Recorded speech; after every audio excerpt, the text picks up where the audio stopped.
this is Anna with Folksy Tales, and on this channel I talk about stories, in particular folk tales, beliefs, and mythologies. If you're interested in Tolkien lore, go ahead and take a look at my channel, The Folksy Friend.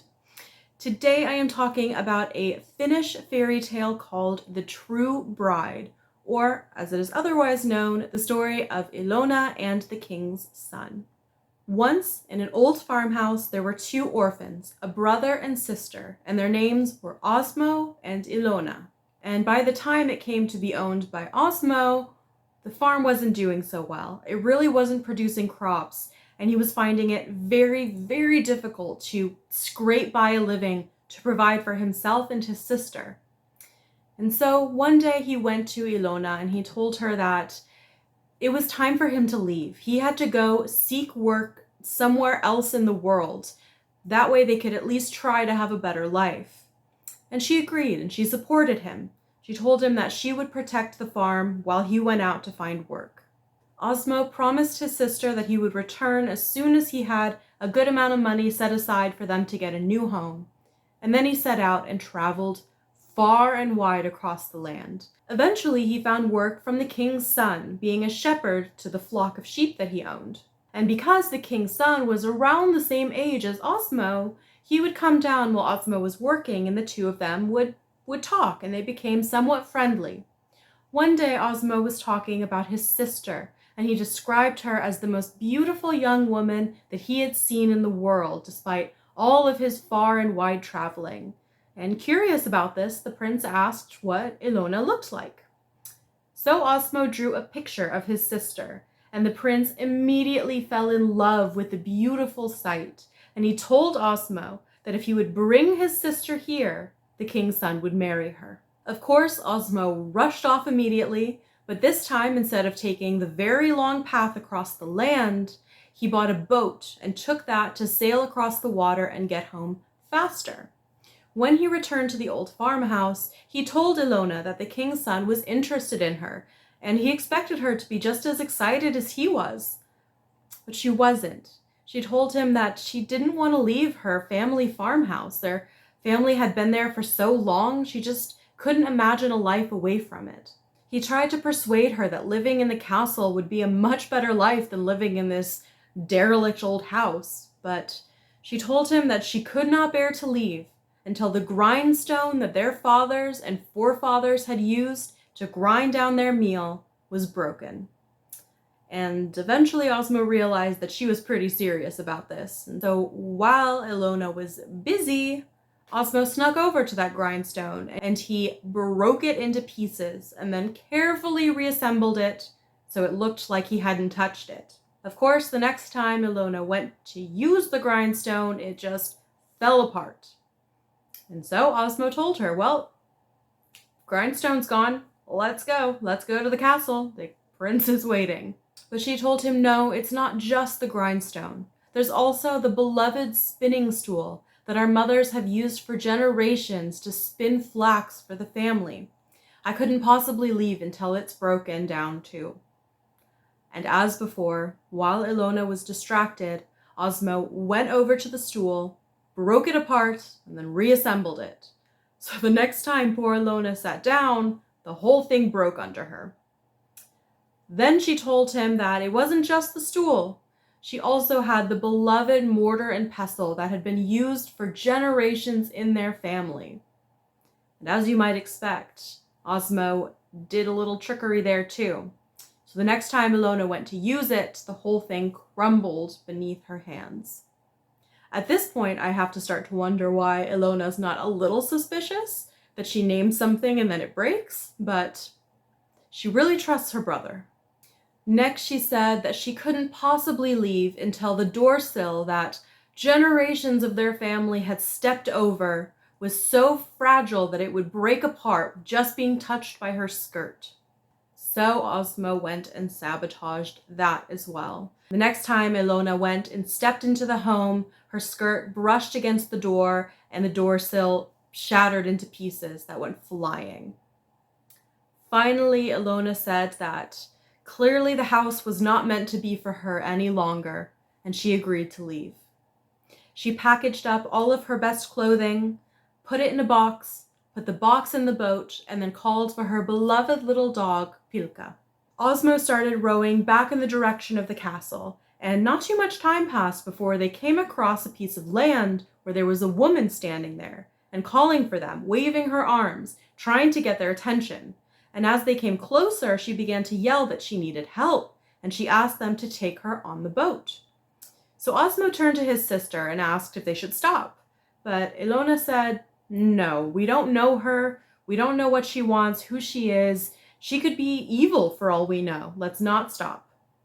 And so Osmo kept going. But the woman began to even more fervently jump up and down, waving her arms and calling for help. So Osmo stopped again, and he asked Ilona, "Are you sure we shouldn't stop? Help her?" And Ilona said, "No, don't stop." Just as they started again, the woman began to shriek loudly, screaming that they were leaving her there. How dare they not help some poor woman in distress? And finally, Osmo's good nature got the better of him, and he stopped the boat. Immediately, the woman hopped on in and sat with her back to Ilona and her front to Osmo. Now, what they didn't know was that this was not just some ordinary woman. This was Syrjatar. Syrjatar was a terrible witch, although she was in disguise. And immediately, as soon as she was in the boat, she began to coo and flatter Osmo, saying that he was such a fine young lad, and that he was so very strong to be rowing the boat with those big arms. She even complimented Ilona, saying that she was so beautiful that even the prince's son would be sure to fall in love with her. And foolishly, Osmo commented she was right. In fact, the prince's son was already in love with Ilona, and they were going to have her married. Upon hearing this, Syrjatar was extremely excited, and under her breath she immediately began murmuring a spell that made it so Ilona and Osmo could no longer hear one another. They were finally getting close to their destination, and Osmo called out for Ilona to get ready to depart. He told her to stand up and shake out her skirts, and to gather up her pretty ribbons. And Ilona saw her brother's mouth moving, but she couldn't hear his words, and so she asked what he was saying. But Syrjatar, without turning around, told Ilona, "Your brother says to jump out of the boat into the water." Immediately, Ilona began to cry, saying her brother would never order her to do something so terrible. And Osmo, not hearing Ilona, asked his sister what was wrong. He told her again, "Come now, stand up, shake out your skirts, and arrange your ribbons. We're almost there." Again, Ilona called that she didn't understand what he was saying. She couldn't hear him. And Syrjatar told her even more angrily, "Your brother says to jump out of the boat." Then Ilona cried harder, asking Osmo if his whole reason for making her leave home was just to take her out here and kill her. But of course Osmo couldn't understand, and again he told her, "Stand, sister, shake out your skirts and arrange your ribbons. What's wrong with you? We're almost here." Ilona cried that she still couldn't hear him, and this time Syrjatar whipped around and screamed at Ilona to jump out into the water. Terrified and overwhelmed, Ilona thought, "If this is what my only family wants me to do, I'll do it." And she jumped out of the boat. Of course, Osmo panicked and tried to save his sister, but Syrjatar held on to him tightly and stopped him from getting to her until she was sunk below the water. And then, with her own hands, Syrjatar rowed them to shore, and they got out of the boat. Once they were there, Osmo cried that he was supposed to deliver his sister. Now the prince would surely have him killed because he lied about bringing her there. Which I don't know why that is his biggest concern right now. I would be a little more concerned about other things, but I don't know, shock does some crazy things to people. Well, Syrjatar took advantage of this situation. She told Osmo, "You needn't be beheaded for this, don't worry. We'll just tell the king's son that I'm your sister. I'm just as beautiful as she is, right? It'll be fine. Don't worry about it." And Osmo agreed. So Syrjatar took Ilona's best dress from the wooden box, arranged her hair with pretty ribbons, and for a little while she looked almost as beautiful as Ilona herself. They went to the palace together, and the king's son was delighted to see her. He told Osmo that the promise was fulfilled, and he married Suriatar that very day. However, not even a full 24 hours went by before the king's son was back in Osmo's face, furiously demanding why he had been lied to. He said, "You told me your sister was beautiful and kind. This woman is neither. You have deceived me, and you will be punished for it." Then he had Osmo locked in a cell full of serpents, and he told him that if Osmo was innocent, the snakes would not harm him, but if he was guilty, they would eat him alive. Meanwhile, Ilona was in the Sea King's palace. She had sunk all the way down into the waters until she finally reached that realm. And in her sadness and her loss and her grief, she was taken in and treated very kindly by the people of the Sea King's realm. And her beauty had ensnared the heart of the Sea King's son, and he asked her to marry him.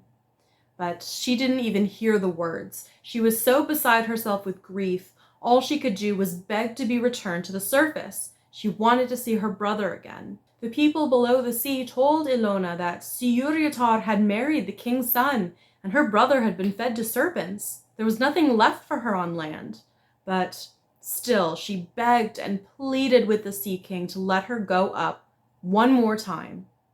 Finally, he agreed, and he told her that she would be allowed to go up for 3 nights in a row, but after this, she would never be able to set foot on land again. And so, that night, Ilona was dressed in beautiful sea gems and strings of pearls, and 2 dainty, delicate silver chains were attached to her ankles with cuffs. She was sent rising up through the water, and the sound of the chains rattling sounded like the chiming of silver bells. When she reached the surface, Ilona found that she was right near where her brother's boat had stopped on the shore. And in the bottom of that boat was the faithful little Pilka. And she cried for her dog. Pilka awoke, rushed over to Ilona, and was just barking and barking with joy at seeing her mistress with her again. Then to her beloved little Pilka, Ilona sang a special song. And as I mentioned before, my voice is less Disney princess, more dying goat, so I will read you the song as if it were a poem. Pili, pili, Pilka pied, lift the latch and slip inside. Past the watchdog in the yard, past the sleeping men on guard. Creep in softly as a snake, then creep out before they wake. Pili, pili, Pilka pied, pili, pili, Pilka. Pilka barked and ran around and told Ilona that she would do whatever her mistress needed. Then Ilona gave Pilka a piece of embroidery that she had created while she was in the Sea King's palace. And she told Pilka, take this piece of embroidery, put it on the prince's pillow. Hopefully it will give him some clue that something else is going on and that I'm still out there. Hopefully that will make him release my brother. And then she set Pilka off, telling her to return before dawn. Ilona waited, and after a while, Pilka returned. She told her that Pilka had left the embroidery on the pillow, and the prince looked like he was having a hard time sleeping. Meanwhile, Suriatar was just snoring away, having a grand old time. Pilka had also checked in on Osmo and found that he was still alive. Ilona asked if Pilka had gone through the whole castle, if she had seen the wedding feast and what was left of it, to which Pilka responded, yes, she had seen it, and at the wedding feast, Suriatar had not served fine food and meat. She had served bones, fish heads, turnip tops, and burnt bread, which had embarrassed the king's son greatly. Ilona then thanked her faithful friend and told the dog to come back again the next night, because Ilona would be back. It would be the second of her 3 last nights on land. And Pilka agreed. Then Ilona began to sink back down to the realm of the Sea King. The sound of the chains clinking like bells could be heard for miles, and even reached the ear of the half-asleep king's son. He woke up and asked what that sound was, but Suriatar just tossed over and said, it's nothing, go back to sleep. And he did. Later that morning, he awoke again, this time for real, and he found the beautiful embroidery by his head. It was fine work inlaid with silver and gold, and he held it in astonishment and asked who had left this there. Siyuryatar, who had been brushing out her knotted, matted hair, turned and saw the embroidery and panicked a little bit. She tried to snatch it out of his hands, but he held on to it too tight. And then she said, "Well, I did, of course. I made that. Who else would make things for you, staying up all night working, while you just slept there like a lump?" But the king's son said under his breath that this didn't really look like the kind of work that she would do. Later that morning, the king's son sent someone to check on Osmo and received word that the snakes had not eaten Osmo at all. In fact, the old king snake had kind of become his friend and had wrapped itself around Osmo's arm. Now the king's son started to wonder if something was going on here, if this was more than just some kind of con. So he took the embroidery and he decided to visit a wise old woman that he knew, who lived in a little hut right near the sea. He told her the whole story, from Osmo's lies about Ilona to the embroidery that he found, and told her that he knew something was wrong, but he didn't know what, and he didn't even know where to start investigating. She took this embroidery and she said to the prince, "Here's the thing. Ilona must still be alive. This was made by her, and it must be a signal to you that something is wrong and that she wants you to release her brother. You see, the woman you have married is not Ilona, but Siyuryatar, a terrible witch." And at hearing this, the prince became very upset, not wanting to believe that he could be married to Siyuryatar. And he wasn't sure he really believed it, but he knew he needed to keep his wits about him and to be a little more vigilant. That night at midnight, once again, Ilona rose up from the sea with her clinking chain sounding like bells. Of course, Pilka was there waiting for her, and again Ilona sang, "Pili, pili, Pilka pied, lift the latch and slip inside, past the watchdog in the yard, past the sleeping men on guard, creep in softly as a snake, then creep out before they wake. Pili, pili, Pilka pied, pili, pili, Pilka."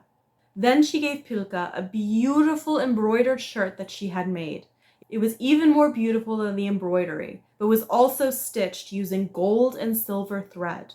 She told Pilka to do the same as before, to lay the shirt on the prince's pillow and to check on Osmo. The faithful Pilka did as she was asked. She came back and she told Ilona that she had left the shirt. Once again, Siyuryatar was just snoring away, and Osmo was still alive.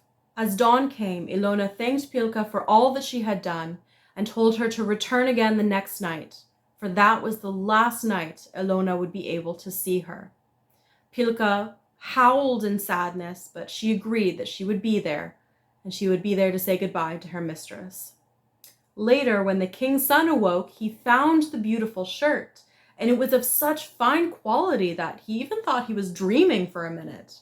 But when he realized it was real, he held it tight, turned to Siyuryatar, and asked who had left this. Once again, she whipped around and tried to take it from him, but he held on to it, and she tried to play it off like a joke, saying that, well, she left it. Who else could have done it? Who else would sit up all night while he snored away and make him a beautiful shirt? And she was a little upset that he didn't even thank her for her effort. But once again, the king's son said, this didn't look like something she could or would make. Again after breakfast, the king's son learned that Osmo was still alive and unharmed. So he took his new shirt and went back to the old woman's hut to ask her for advice. He showed her the shirt and asked what he should do, and she took it and told him that she had very important information. Everything now made sense. She told him that last night at midnight, she was awoken by the sound of bells and looked outside of her house. There she saw a beautiful young woman decked out in gems and pearls rise up out of the water, and she was holding that same shirt. The woman had then sang a special song to the little dog, gave her the shirt, and the dog took off running. And this must have been when the shirt was delivered to the prince. The old woman said that this beautiful young woman had to be Ilona, and she must have been under the control and power of the Sea King. Now the king's son finally believed what the old woman was saying and told her that if she could help rescue Ilona, she would be richly rewarded for her effort. The old woman agreed and told him that he had to move quickly. She had overheard Ilona telling the little dog that this would be her last night on shore, so he had to move right now. He needed to go to the blacksmith and get a great iron chain and a strong scythe. Then at night, he needed to hide behind the boat and listen for the sound of bells. As soon as Ilona rose from the water, he needed to throw the chain around her and drag her to him. Then he should use the scythe to cut the chains off of her ankles. At this point, because she was under an enchantment, she would begin to change into different shapes. It was very important that he could not let her escape, because if she got away at this time, there was nothing anyone could do to save her. Taking her advice, the king's son thanked the old woman, went, prepared, got the chain, the scythe, and that night he went to hide behind the boat. Little Pilka was there, and she snuggled up to the prince, and they waited together for Ilona. Get you a man that your dog trusts. It's a good sign. Finally, at midnight, Ilona began to rise up from the water, and the prince heard the sound of the chiming chains. He waited until she was above the surface and beginning to sing her song when he threw his iron chain around her and pulled her up to him. Quickly, he cut the chains off of her ankles and then held on, because as soon as those chains were gone, Ilona transformed into a slimy, slippery, thrashing fish. He used the scythe to kill the fish, and then suddenly she was a bird, flapping and wriggling and trying to get away. He killed the bird, and suddenly she was a lizard, writhing around trying to get out of his grip. This continued on. He kept killing the animals, and they kept getting smaller and smaller, until eventually all that was left was a buzzing mosquito, which he crushed. Given that the old woman didn't tell him to kill the animals, I think he's pretty lucky that that worked, because it would be awful if he had accidentally, killed her while he was trying to save her. But as soon as the mosquito was destroyed, Ilona appeared before him, free from the Sea King's enchantment. He was filled with joy and told Ilona that she was his true bride and that he never wanted to be parted from her. He told her that he had been tricked into marrying SERGEI, but now that he and Ilona were together, they could go and confront the witch. Ilona wasn't a big fan of that plan. In fact, she panicked and told him that if SERGEI saw her, surely the witch would kill her, and she begged him not to take her to the castle. And the king's son agreed. He took Ilona and Pilka, and all of them went to the hut of the old woman where they spent the night. The next morning, the king's son went back to the castle. He ordered his servants to heat up the sauna, get it ready for the princess. And then he ordered them to dig a pit in front of the sauna and fill it with burning tar. Once that was done, he had a brown mat placed over the tar, and then a lovely blue mat placed on top of that. Finally, the king's son was ready, and he went back to his rooms where he found SERGEI snoring away. He woke her up, and immediately she began screaming at him, demanding to know where he had been all night. But he pretended to be very sad and dejected and apologetic, and told her that he never wanted to be separated from his true bride ever again. And she bought this. And he told her that he had the sauna ready for her. She should get ready and come with him. And wanting to believe that she was a beautiful princess that everyone admired, SERGEI put on her long bathrobe and called for 4 servants to assist her. 2 of the servants took the train of the bathrobe, and the other 2 held her arms, supporting her as she walked daintily through the castle, down to the courtyard, and towards the sauna. She was so full of herself that she tossed her head as she went, flipping her hair and thinking that everyone was watching her with awe and amazement. As soon as she reached the sauna, she went to just drop the robe and hop in, but the prince stopped her and told her, "Oh, no. Remember, you are a delicate, beautiful princess. You must step onto the mat and preserve your dignity. Don't just get naked in front of everybody." And believing him again, she tossed her head and stepped onto the mat.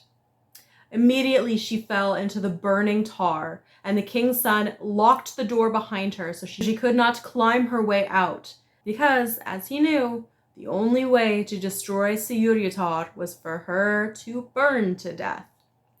And that's what happened. But as she went, she managed to pull out fistfuls of her hair, throw it up into the air, and curse it, demanding that her hair become mosquitoes and worms and moths, and ordering them to plague humanity as irritants. So, thank you, Suryutar, for mosquitoes. Eventually, Suryutar's screams stopped, and the king's son knew that she must be dead. He knew that it was safe for Ilona to return to the castle, but first he went and he set Osmo free and begged for his forgiveness, which Osmo granted. The king's son then took Osmo to the little hut where Osmo and Ilona were reunited with tears of joy, though I feel like Osmo has a little bit of explaining and apologizing to do. I don't know, maybe he doesn't. Let me know, what do you think about him? After that, all of them, including the old woman, went back to the castle and a magnificent wedding feast was held. This time, Ilona, the true bride, had the best meats and food served, and in utter joy, the king's son had Osmo named as his chamberlain, and Pilka was given a spectacular new collar, which makes the story so much better. The fact that he cared enough to give Pilka a new collar. He's a good guy. Full of happiness, Ilona looked at her brother and then her new husband and said that finally she was happy that she left her generational home. And that was the story of the true bride.